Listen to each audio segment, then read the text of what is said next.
Actualmente hemos visto que la ciencia y la tecnología han tenido demasiada influencia en nuestras vidas, incluso desde las comunicaciones hasta la forma de reproducción humana. En este caso son los métodos de reproducción asistida y en específico la maternidad subrogada, que es el tema que vamos a abordar. El primer caso que se dio de una forma distinta a la natural, por llamarla de alguna manera, de la reproducción, fue el caso del niño probeta en el siglo pasado,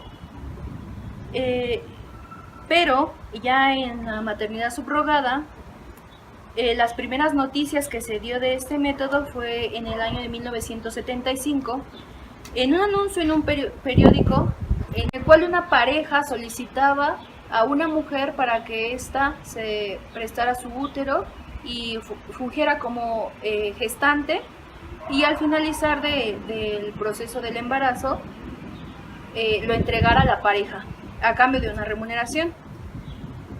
Después, en 1983, se dieron otras situaciones en Escocia, por ejemplo, y uno que llama mucho la atención es en Inglaterra, donde una mujer presta su útero a una pareja estadounidense, e incluso se tiene el dato de que esta mujer obtuvo 6.500 libras y la pareja iba a aceptar al niño incluso si tuviera defectos físicos y psíquicos. Después se dieron muchísimos casos en el que ni la madre gestante ni la pareja solicitante querían hacerse cargo de los niños, entonces empezó a ser fuente de crítica, y que ya no se hacía por este sentido de solidaridad, sino que ya se veía como un negocio incluso por algunas mujeres. Pero además de que estos antecedentes que tenemos, la connotación actualmente ha traído mucha confusión y controversia, porque se le ha llamado incubadora, incluso renta de vientre, la sustitución, subrogación.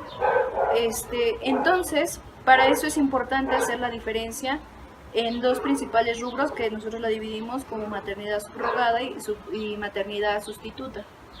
Bueno, pues hay que entender que la maternidad subrogada va a ser aquella donde la mujer solo va a gestar al embrión, pero no va a tener ningún vínculo genético con respecto de este. En estos casos se va a dar la infertilidad, que es cuando se tiene la incapacidad, tiene la incapacidad la mujer de llevar hasta el final el embarazo. Y la sustituta va a ser cuando la mujer, además de gestar, va a dar también su óvulo.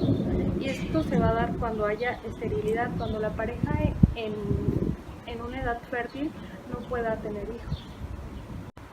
Sí, de hecho, en cuanto a estas definiciones, sí existe una gran variedad, ¿no? Existe cierta confusión. En la legislación que tenemos en otros estados del país, como lo es el estado de Sinaloa y el estado de Tabasco, incluso no hay una cierta concordancia en cuanto a estos términos, porque la legislación de Tabasco define a la maternidad subrogada de una manera y la legislación de Coahuila la define de otra. Precisamente es por esto que se crean los conflictos, y en cuanto a esta relación no sabemos cuál puede ser la que prevalece o no se generaliza, entonces por eso que existe todas estas confusiones. Incluso la legislación de Tabasco es un poco más concretizada en este aspecto, ¿no? Porque sí retoma como ciertos puntos a tratar. Entre ellos encontramos que regula la edad. Para que una madre pueda gestar, tiene que estar en un promedio entre 25 y 35 años de edad, así como expresar su total consentimiento, y que tiene que ser de manera voluntaria. No deben de existir vicios, porque esto hace a que el contrato, como lo llaman en esta legislación, que en lo personal no me parece que sea llamado contrato, se nulifique. Esta legislación marca que se realiza un contrato que se firma ante un notario público, en el que se expresa el acuerdo de voluntades tanto de la pareja solicitante como de la madre gestante. maternidad subrogada en el estado de Tabasco define que es únicamente la gestación en una tercera persona, pero esta nace del óvulo y del esperma de los padres solicitantes, ¿no? Entonces ya no se crea ningún vínculo biológico con la madre gestante, entonces sí ahí entra una división. Sin embargo, en la legislación de Sinaloa nos dice que la maternidad subrogada es aquella en la que la madre gesta a un hijo, incluso aporta su óvulo para entregárselo así a alguna pareja. Entonces es cuando nace una subdivisión en el que encontramos la subrogación total, la parcial, la gratuita o la onerosa, ¿no? Que también crea conflicto dentro de todo esto. Para que una mujer pueda prestar este servicio, una de las reglas es que no haya estado embarazada con 365 días anteriores y que una clínica va a ser la que va a certificarlo. Es cuando ya tiene una intervención la Secretaría de Salud, ¿no? Porque se tiene que aprobar ciertos exámenes para que ésta pueda ser declarada antes y contar con todos los requisitos establecidos. Debe acreditarse que la madre solicitante está realmente imposibilitada para poder concebir un hijo o llevar a cabo la gestación. Entonces ya es cuando, por medio de el cumplimiento de todos estos requisitos, puede darse este tratamiento, este procedimiento, para lo cual la clínica en la que se realice debe de rendir informes a la Secretaría de Salud de quiénes fueron las madres que gestaron, de cómo, de la fecha en que se inicia el tratamiento y en que concluye, que es con el nacimiento del bebé. Hay una nueva iniciativa de ley en donde se pretende regular la maternidad subrogada, que ya fue aprobada por el Senado y que ahorita está en la Cámara de Diputados por comisiones. En esta ley, en el artículo 61, habla sobre la gestación subrogada, que se entenderá por la práctica médica consistente en la transferencia de óvulos humanos fecundados en una mujer. Los puntos más importantes de esta iniciativa de ley es que no debe haber fines de lucro y que debe de haber un acuerdo entre las partes solicitantes como de la madre gestante. También permite la compensación de gastos médicos de todo el tratamiento de embarazo entre nacionales por una estricta indicación médica. En esta misma iniciativa de ley se prohíbe en el artículo 319 bis disponer del cuerpo humano con el propósito de realizar la gestación por sustitución, es decir, que cuando la madre gestante aporta el óvulo no puede renunciar a la maternidad del niño a favor del padre biológico o de un tercero. También en el artículo 462 se impondrá de 6 a 12 años de prisión y multa equivalente a 8,000 a 17,000 días de salario mínimo en general vigente aquel que realice el procedimiento de gestación por sustitución, a todo el que promueva o favorezca o facilite también la gestación por sustitución. Penas de 5 a 10 años de prisión si intervienen a todos aquellos profesionales médicos en este tipo de procedimientos, además de una suspensión de 5 a 8 años el ejercicio de su profesión y 6 años más en caso de reincidencia.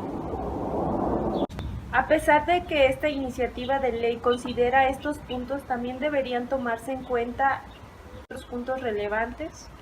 Como por ejemplo, la edad se debe de establecer un parámetro como la legislación de Tabasco. Se establece un parámetro de 25 a 35 años, siendo así la edad más apta para gestar. Y la edad de los solicitantes no debe de ser tan avanzada debido a la protección y la seguridad del menor.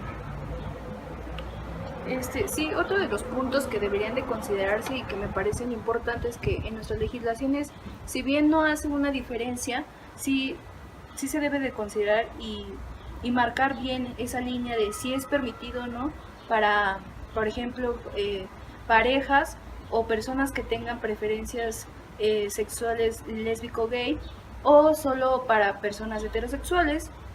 Y en este punto caeríamos que debería ser permitido para todos, puesto que si no caeríamos en la discriminación simplemente por la preferencia, excluir que puedan acceder a este método de reproducción asistida. También se debe de especificar el estado civil de las personas solicitantes, ya que deben de ser un matrimonio, un concubinato, o pueden ser personas solteras que quieran utilizar este método para crear hijos. Bueno, yo creo que son demasiados los puntos, ¿no?, que se tienen que considerar. Entre ellos, como ya lo marca las legislaciones que ya tenemos establecidas en algunos estados, debemos de tomar en cuenta los estudios que se deben de realizar a ambas partes, desde los estudios médicos, los estudios psicológicos, socioeconómicos. Yo considero que son realmente importantes porque se debe de tener la perspectiva de cómo es que se va a traer al mundo a esta nueva criatura, ¿no? Entonces, tanto los padres deben de contar con un mínimo de solvencia económica para poderle dar una vida sana a este menor, tanto como la madre gestante debe de aprobar ciertos exámenes médicos y psicológicos para poder llevar a cabo este tratamiento.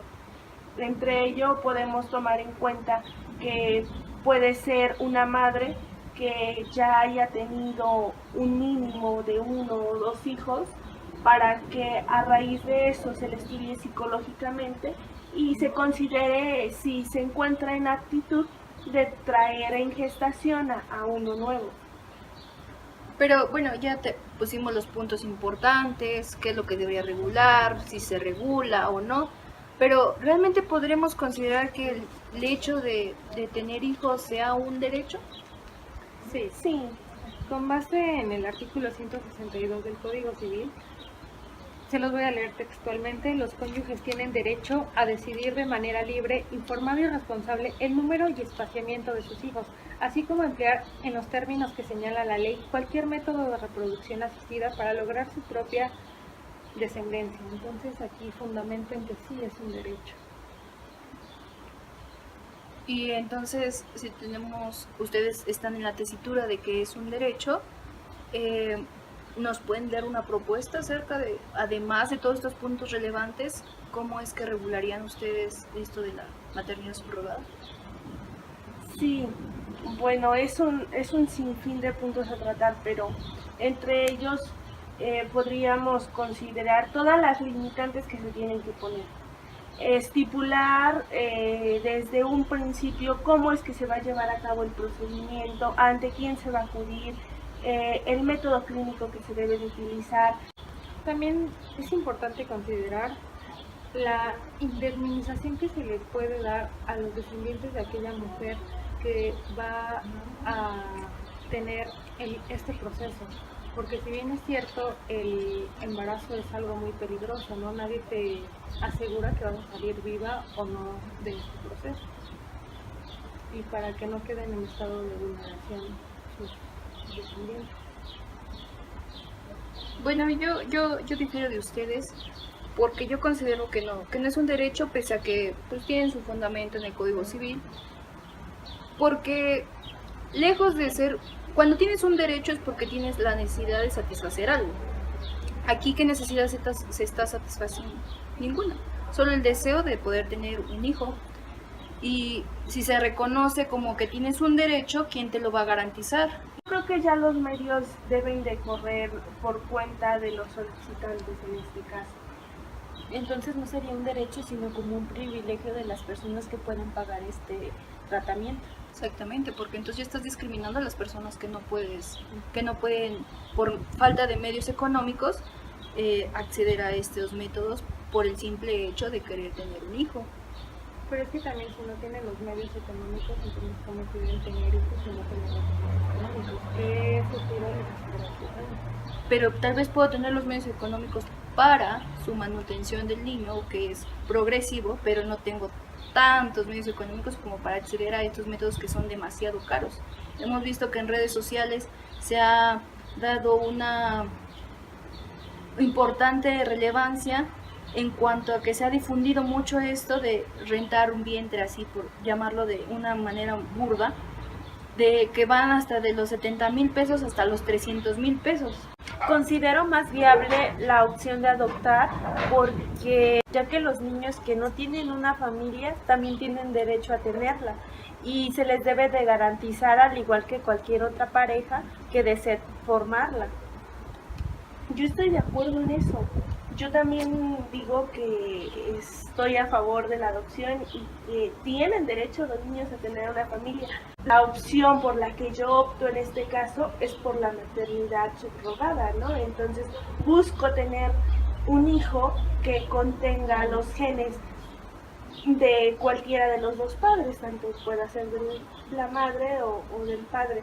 Entonces, ¿por qué tendría que tomar como única opción la adopción?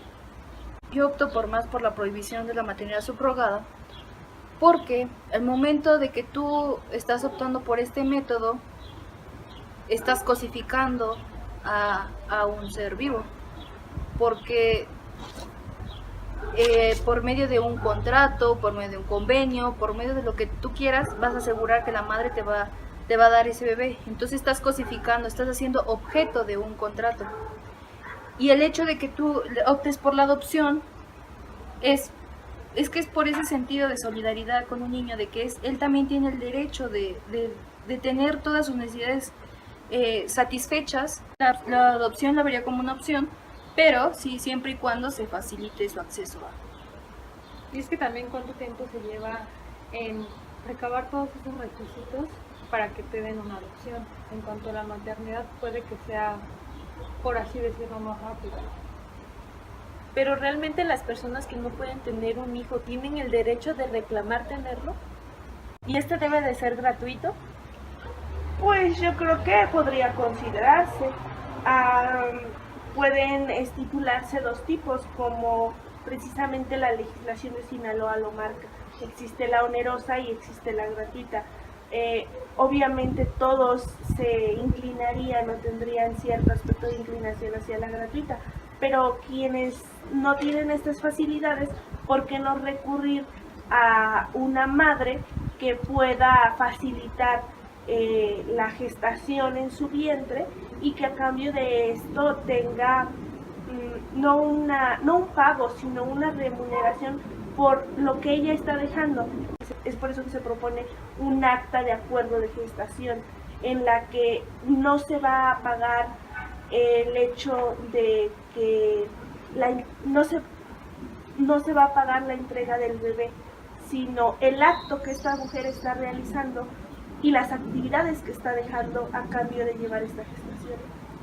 Yo considero, más allá del dinero, de lo que cueste o del procedimiento, que es difícil que una mujer que va a llevar en su vientre 9 meses y que lo va a gestar, no se le pueda llamar madre y que tenga que entregar a un bebé solo por un contrato. Si esto parte del deseo de las personas de procrear un hijo, ¿qué hay del deseo de la madre de conservar ese hijo que llevó en el vientre durante 9 meses? Es que si esta madre tuviera el deseo de conservar el hijo que lleva durante 9 meses, no sería lacta, no accedería a llevar este tratamiento.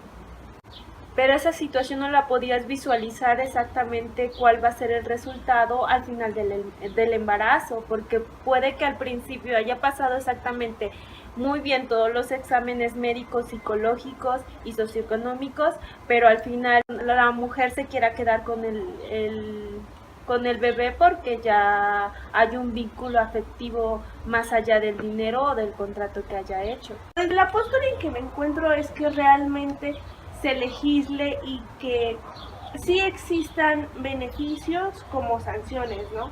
Pero que sí se permita realizar este tipo de tratamientos como es la maternidad subrogada, con todas las limitantes que se necesiten prever para no crear conflictos posteriores, ¿no? Regular esta parte negativa. ¿Qué pasa si hay un aborto espontáneo? Si tiene un accidente, ¿qué pasa con esa parte? Porque solo estamos viendo lo positivo, pero lo negativo, ¿dónde queda? Yo sigo en la postura de que se implemente mejor la adopción, que se faciliten las formas de esta y en lugar de recurrir a este tratamiento, ya que si yo lo considero más que un derecho, un deseo de dejar descendencia, en lugar de procurar el derecho a la familia. Sí, yo también sigo en la postura de que debe de prohibirse porque se puede prestar a muchas situaciones como incluso de trata de personas o delitos, negocios, cosificación de un ser humano.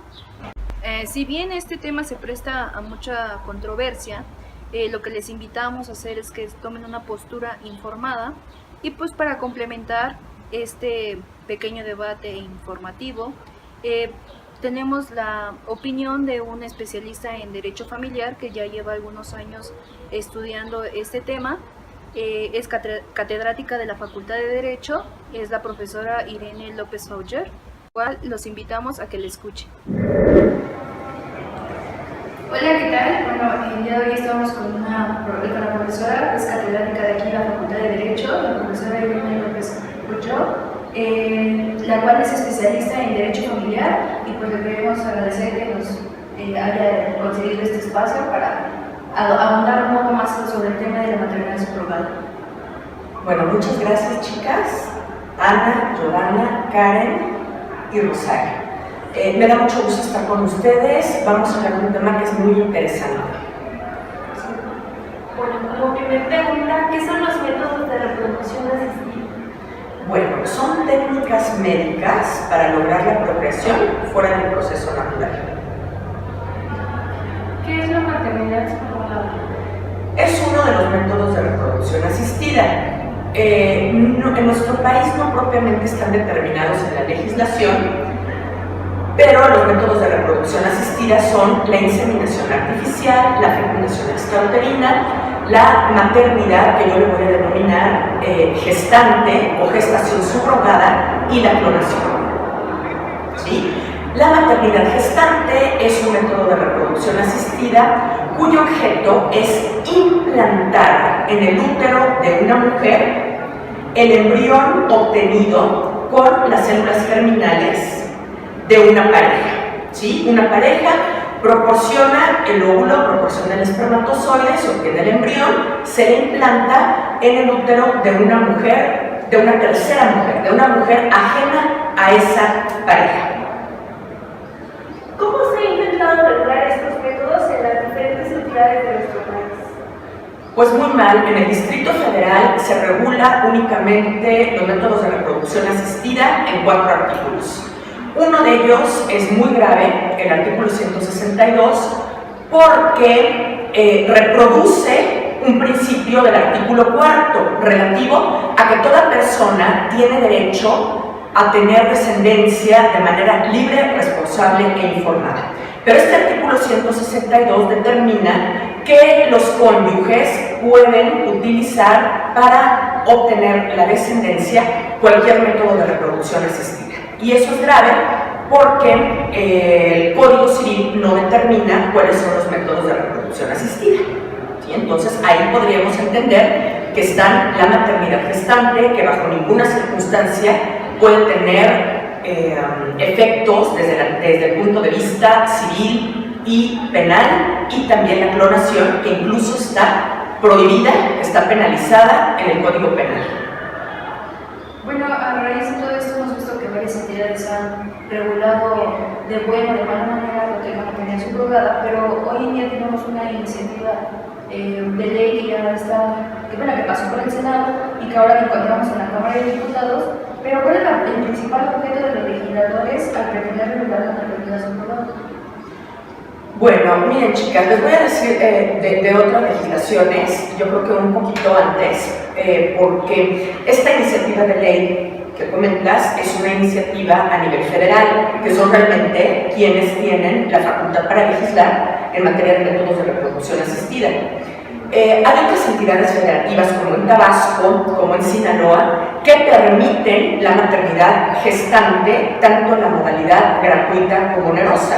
Eso es gravísimo. porque el objeto de un acuerdo de voluntades de maternidad gestante es una persona, y las personas están fuera del comercio. Las personas somos sujetos de los contratos, no objetos de los mismos. Entonces, eso es una cosa muy importante. En el estado de Querétaro, en el Código Civil, ahí se regula un tipo de maternidad gestante, digamos que encubierta, porque se permite la adopción de embriones. Esos embriones son aquellos sobrantes de las técnicas de inseminación artificial o de fecundación extrauterina.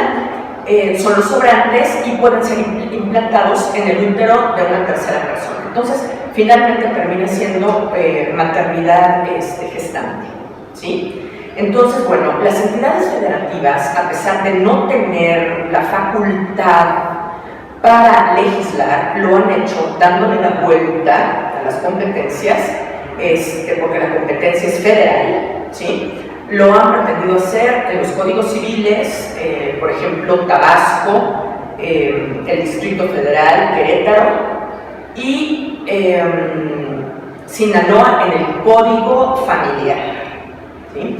Esta iniciativa de la que me comentan, pues es muy breve, porque es una iniciativa que a nivel federal pretende incorporar en la Ley General de Salud un artículo en el que se permita la maternidad gestante, según ellos, de forma gratuita, de forma altruista. Sabemos perfectamente que eso no puede ocurrir, ¿sí? La maternidad gestante siempre tendrá como consecuencia lógica contraprestaciones. Ninguna mujer se va a prestar para llevar en el útero el embrión, que posteriormente se convertirá en feto y en el recién nacido, sin recibir nada a cambio. Tan solo se le tienen que proporcionar alimentos durante el tiempo que dure el embarazo. Y bueno, ¿qué sentido tendría que una persona se embarace si no va a recibir absolutamente nada? Eso es lo riesgoso, que además es una forma de explotación de mujeres y de explotación de hombres. Sí, claro, porque ya se ven los intermediarios, por ejemplo, de las empresas. Ah, claro. Sí. Como ha ocurrido en otros países. En otros países, en Rusia, en Ucrania, en la India, claro, luego es más caro, ¿no? Pero en la India, en Tailandia, en Nepal, ahora se pretende en México, o sea, ha ido cambiando, ¿sí? Pero siempre son países en proceso de desarrollo, ¿sí? Y las candidatas pues van a ser mujeres pobres, mujeres con necesidades que van a ser explotadas y que además va a ser una forma, un modus vivendi.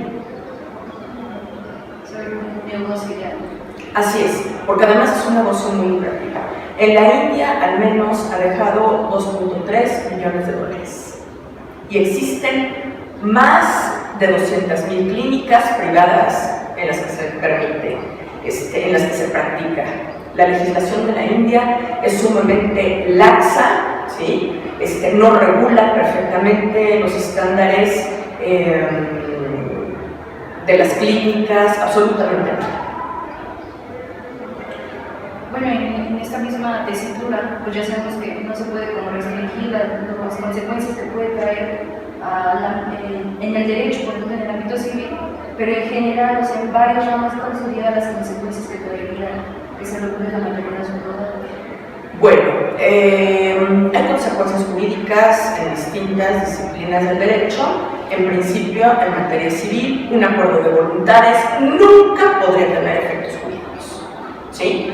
Porque el objeto del contrato es ilícito, las personas no están en el comercio, ¿sí? Entonces el contrato sería nulo absolutamente. También se establece en el Código Civil que no puede haber ningún tipo de acto jurídico que tenga por objeto la filiación, ¿sí?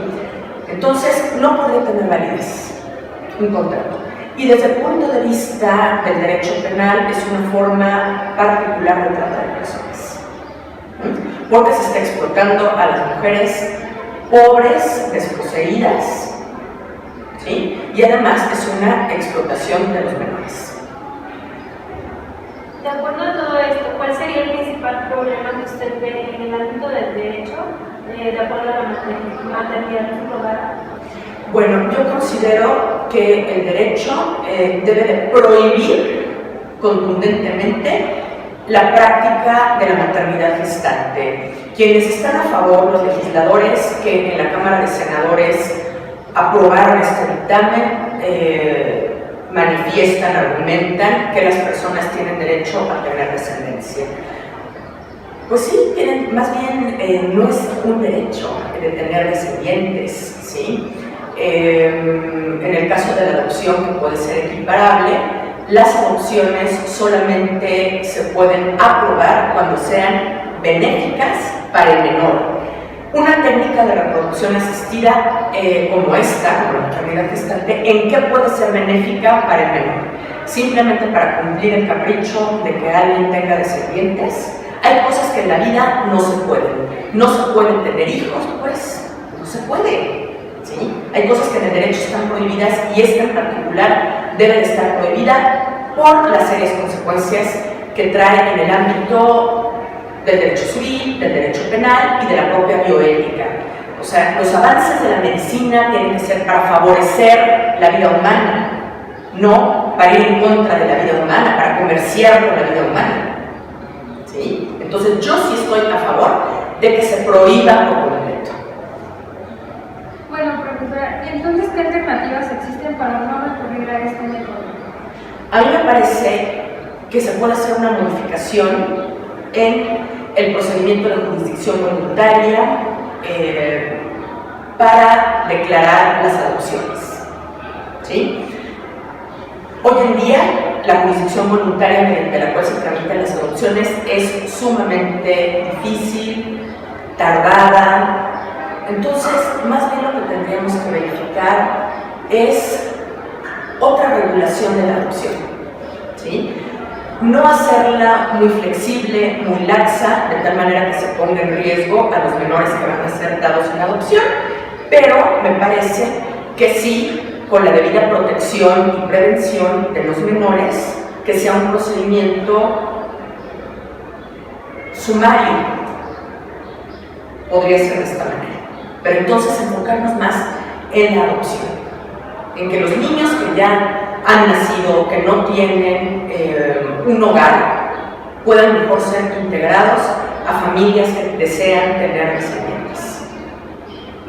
Bueno, pues entonces en el caso que se esté dando como la mejor alternativa de implementar la adopción, yo creo que sí tendrían que regularse todas las limitantes que actualmente existen, ¿no? Porque es un procedimiento muy complejo, entonces es lo que muchas veces desmoraliza familias o las hace resistir para llevar a cabo una adopción. Claro, si nosotros observamos la regulación de adopción que hay en el Código Civil, pues realmente sí son requisitos importantes, pero que realmente están complementados con manuales de las propias procuradurías o del propio DIF. Entonces, hay que ver estas autoridades de naturaleza administrativa cómo es que aplican la legislación. ¿Sí? Bueno, pues reiteramos nuestro agradecimiento porque haya hecho un espacio y todas sus múltiples ocupaciones que tienen que realizar. Y pues sabemos que es un tema realmente controvertido y que realmente se necesita más tiempo para abordarlo desde muchas perspectivas, pero pues creo que la información que nos ha brindado ha sido de mucha utilidad. Muchísimas gracias por eso. No, hombre, muchas gracias a ustedes y qué bueno que se interesen por un tema pues que tiene la relevancia que tiene, sobre todo porque está ahorita a punto casi de ser aprobado en la Cámara de Diputados. Es una cuestión muy grave y me parece que desde aquí, desde la facultad, tiene que haber un pronunciamiento, tanto de los académicos, de los alumnos, de todos, y no solamente de esta facultad de Derecho, sino un estudio interdisciplinario de las serias implicaciones que tiene este método de reproducción asistida. Muchas gracias. Gracias.